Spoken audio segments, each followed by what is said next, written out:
So here's a very, very hearty good morning to all of you, and my name is C.A. Sripriya Kumar, and this is a presentation on internal audits as a professional opportunity for chartered accountants. Now, what are we going to run through this presentation? What's the objective of an internal audit? What's a usual methodology? Who's a potential client? And if you have any questions or you'd like a copy of a proposal template for an internal audit, you may write to me on sripriya@spka.in. I've intentionally kept these presentations a bit short at about 20-25 minutes so that you can go through it and get the hang of it very, very quickly. So first of all, what is internal audit? Internal audit is an independent management function which involves a continuous and critical appraisal of the functioning of an entity. And that's the ICAI definition, to strengthen the governance mechanism and including the entity's risk management, internal control systems. And it's intended to provide an independent assurance on the effectiveness of internal controls and risk management processes in an entity. For example, is my procure to pay robust? Am I excess paying? Am I buying something that I don't want? Am I going to the right vendor? Am I getting it at the right price? Etc. These are risk management processes. A very, very good definition of internal audit is also from the IIA, which treats it as an independent, objective assurance which helps an organization to accomplish its objectives and brings a systematic and disciplined approach to the risk management function of an organization. Next, we come to who needs internal audits. Everybody needs an internal audit, however small, however large they are. All organizations, banks, Companies Act, it's mandated for certain types of companies, right? Under section 138 of the Companies Act, certain categories of enterprises are required to have an internal audit. But what's very interesting is the new CARO, which is going to come again next year, hopefully, talks about very specifically on internal audits, how the reports have been treated also, wherein it requires a statutory auditor to make a certain comment. So which means for every company where CARO is applicable, you need to have an internal audit. Insurance companies, banks, etc., it's also mandated by law. What's the internal audit context? So some companies, as we discussed, some entities need to have compulsory internal audit. Some adopt it voluntarily as a matter of good governance. But the bottom line here is that these audits certainly help an organization to do better. Where it's by the board in consultation with the audit committee will set out the terms of reference, formulate the scope, etc. for conducting the internal audit. Now you come to the objectives. What is the basic objective of an internal audit? Orderly and efficient conduct of business, adherence to standard operating procedures.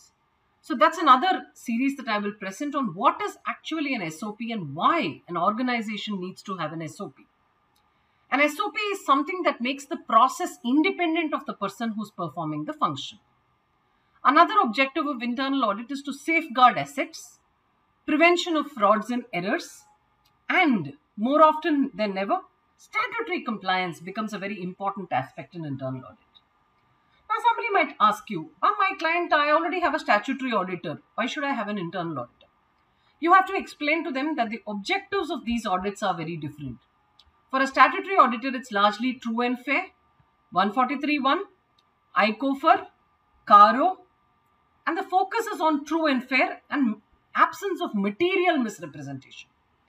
Whereas an internal audit actually affects the core of business efficiency and effectiveness itself. Now, how does actually an internal audit, where does it sit? So whether it's documented or not, any organization will have an enterprise risk management. Let's assume it's a very promoter-driven organization. Even there, the promoter will have some view. What do I want to be 5 years down the line? What is my opportunity? Do I going to have additional lines of business? How am I going to manage these lines of business, etc.? So they are my business opportunities. My risks also come into play. Okay, if I want to go into, let's say, paper manufacturing, my risk is non-availability of pulp. So that's an ERM. That's how an organization, either the best process, of course, is to have a documented ERM. And that's the organization's go-to state. Then they frame an organization chart, a line of the limits of authority, the various internal controls. I need to have a purchase order for every purchase. I need to have a sale order for every sale, etc. Those are the internal controls that are established by the management. And it's those internal controls, systems and processes that you as an internal auditor gets into in great detail. And in this context, you must also provide value-added services and not merely duplicate management control testing or a statutory audit control testing. What are the various types of internal audits? So, for organizations which don't have a great control framework, etc., you do a transaction audit. The client is on tally, you tell them, I'll go through everything. All about 70% of the transactions I will cover under my internal audit. Or you have a risk-based audit, where you identify the key risks in every business process and you say, these risks I will ensure that they are mitigated and managed well in your organization. But most of us who audit SMEs will have to do a combination approach, a hybrid approach, which is both a transaction audit and a risk-based internal audit. Now, a lot of what I'm saying is perhaps not what you'd find in any book or anywhere, but it is largely drawn out of practical experience. How do you approach an internal audit? So there are basically only 3 steps. You understand the client business and key controls. You perform an effective and efficient internal audit by testing the controls and the various risks. You report saying these are the control deficiencies. And on an ongoing basis, you assist the organization to monitor. Which is why when you issue an internal audit report, you normally issue it in 2 parts. Part A is our comment on previous findings in the previous reports, and part B is new findings. Nothing to feel, bad about. Now, we spoke about 3 things: assess, implement and monitor, right? So, assessment. What do you do when you understand the client's business? So, I'm starting an internal audit. You've got the internal audit of a certain entity. Now, how will you go about understanding the client's business? So that's how you start an audit, right? Client's business process, accounting system, other operating systems. So sales will be separate, tally will be separate, inventory will be separate. I need to understand all such systems. What is the delegation of authority? Who has got to sign? Who has to approve, etc. If the organization for which you are the internal auditor is also covered under the ICOFR, which is the internal controls over financial reporting by a statutory auditor, then such ICOFR templates will also be very useful. Standard operating procedures, IT policy manual. Every organization, however small or large, must have an IT policy manual. Statutory compliance trackers. Well, if the organization has got a tracker, TDS on this date, advance tax on this date, GST on this date. What is to be done? You have to understand all this. You have to say, this is my control framework. Starting from here, I will figure out how to do an internal audit. The best way to do an internal audit is you write an audit charter document. You tell the management, the board, this is what I'm going to do for you. This is going to be the periodicity. This is the frequency. This is how I expect responses, etc. Then, for every component that you're going to audit, you build a comprehensive risk register. Why do I need this? Because I am not going to do all the audits myself as a partner. I'm going to delegate this function, right? So, for an article assistant or even your qualified assistants to understand what they have to cover, you need to have an internal audit plan document, which nowadays is written in the form of a risk control matrix. Typically, what do you cover next in an internal audit? Any organization that you go to, when you're trying to present, you will tell them, I will do procure to pay, I will do order to cash, I will do your quality processes, I will do your fixed assets, production. One box is left out here, it is revenue and receivables, hire to retire, IT general controls. All these form part of a very standard internal audit pack. So I put out Typical coverage. In fixed assets, what will I cover? Control over addition, deletion, physical verification, fixed asset register maintenance, capital work in progress. It's become a huge reporting aspect in Caro next year. Depreciation, basis, accuracy.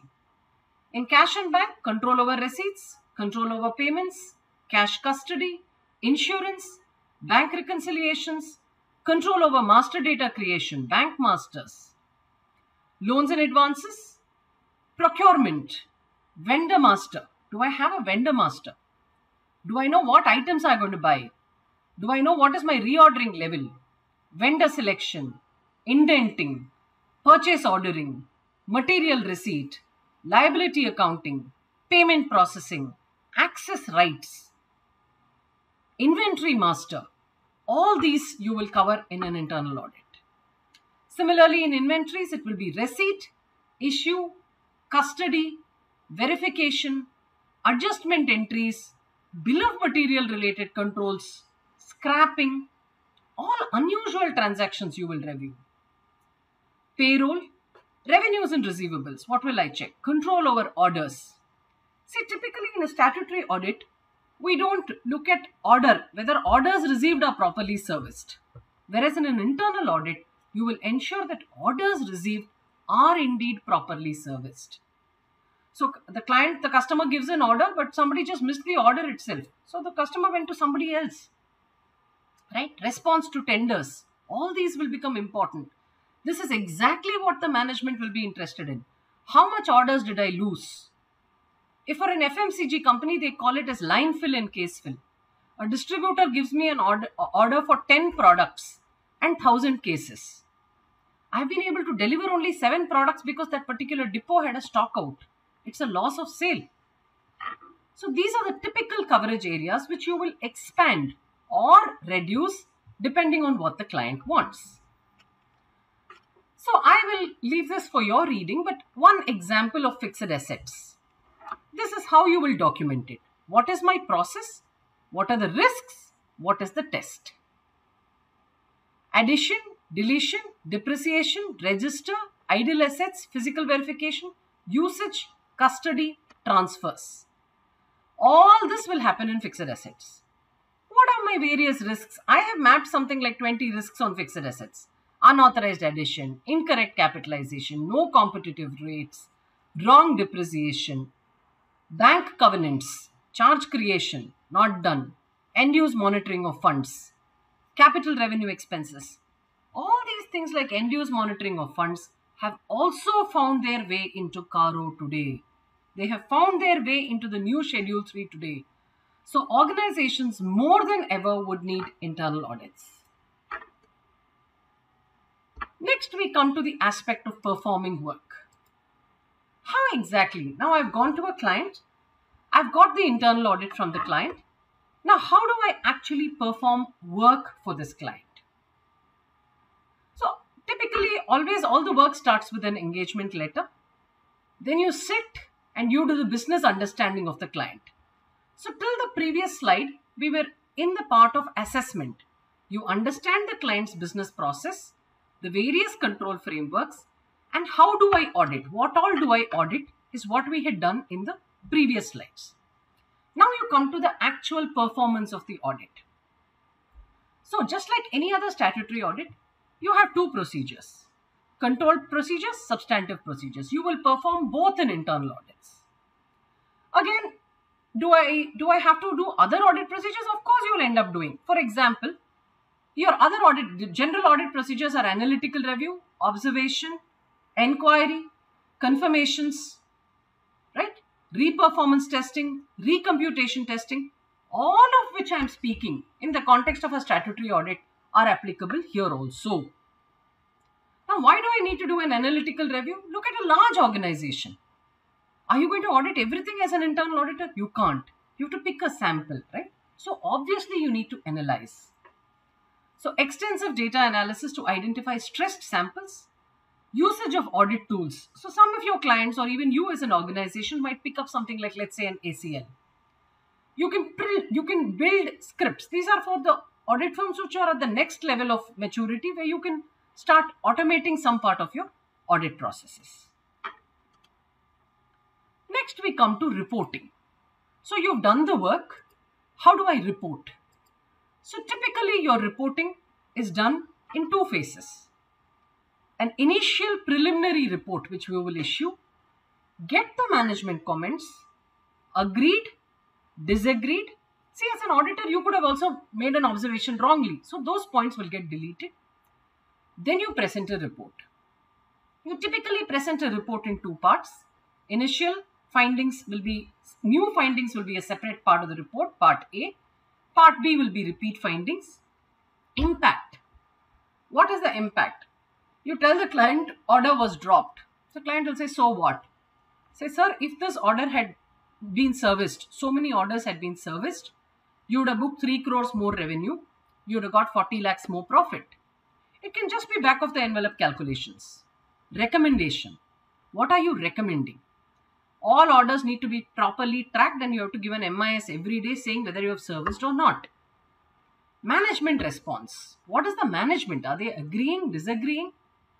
Normal protocol is disagreed points. We try and get an agreement and then put it. Because you don't go to the board and say he's disagreeing. The board doesn't like it. Risk rating. Is it high, medium, low? Who is responsible for implementing this recommendation? What is the date?